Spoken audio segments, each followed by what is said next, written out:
தேங்கி கட்டு கேம் கட்டிட்டாண்டா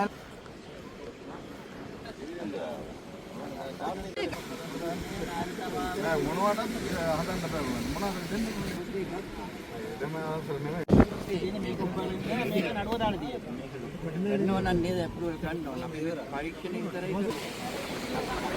எடுத்த பிறகு எங்கே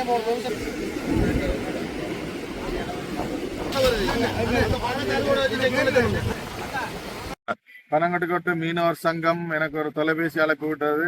இங்கே அனுமதியற்ற ஒரு கட்டடம் ஒன்று கட்டப்படுவதாகவும் இது விதமான அனுமதியும் பெறப்படவில்லை. உடனடியாக வந்து அந்த இடத்தை பார்வையிடுமாறு அவர்களின் பனங்கட்டுக்கோட்டு சங்க தலைவரின் வேண்டுகோளுக்கிணங்க நான் இந்த இடத்துல வந்து கள விஜயத்தை மேற்கொண்ட பொழுது அங்க ஒரு டேங்க் கொண்டு கட்டுறதுக்கான வேலைகள் ஆரம்பிக்கப்பட்டிருந்தது. எனவே அதை செய்கிறவர்களிடம் நான் வந்து ஆவணங்களை பரிசீலித்த பொழுது அவர்கள் வந்து உப்பு உற்பத்திக்கான ஒரு பரிசோதனைக்காக ஒரு தண்ணீர் தாங்கியே கட்டி கொண்டிருந்தார்கள். எனவே நகரசபையில் எந்த விதமான அனுமதியும் எடுக்கவில்லை. அவர்கள் என்னத்திற்காக வேண்டி இந்த கட்டடத்தை கட்டுறார்கள், இந்த டேங்கை கட்டுறார்கள் என்று எங்களை தெளிவுபடுத்தவில்லை.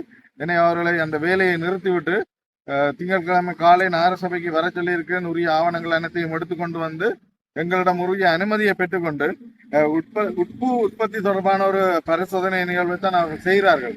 எனவே அது ஒரு நான் நினைக்கிறேன் அது பெரிய ஒரு இஷ்யூவா இருக்கான்னு நினைக்கிறேன், பிரச்சனையா இருக்கும் என்று நான் நினைக்கவில்லை. எனவே உரிய ஆவணங்களை கொண்டு சமர்ப்பித்து அதற்கான அனுமதிகளை பெற்றுக்கொண்டு அந்த வேலைகளை செய்தால் சிறப்பாக இருக்கும். காரணம் என்னென்றால் இப்போ மன்னார்ல ஒரு சென்சிட்டிவான ஒரு விடயம் ஒன்று இருக்கிறது. கனிய மண் அகழ்வுக்கான முன்னேற்பாடுகள் இடம்பெற்றுக் கொண்டிருக்கின்றன. மக்களிடத்தில் ஒரு சந்தேகம் இருக்கிறது.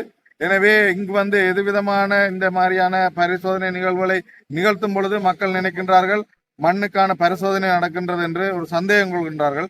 எனவே எதிர்காலத்தில் இவ்வாறான பிரச்சனைகள் எழாமல் இருக்கணும் என்று சொல்லி சொன்னால் நகர சபையிலே வந்து அவர்கள் உரிய அனுமதியை பெற்றுக்கொண்டு இவ்வாறான வேலை திட்டங்களை முன்னெடுக்க வேண்டும் என உரிய நபர்களிடம் உரிய திணைக்களங்களிடம் நான் இந்த ஊடகத்தினூடாக கேட்டுக்கொள்கின்றேன்.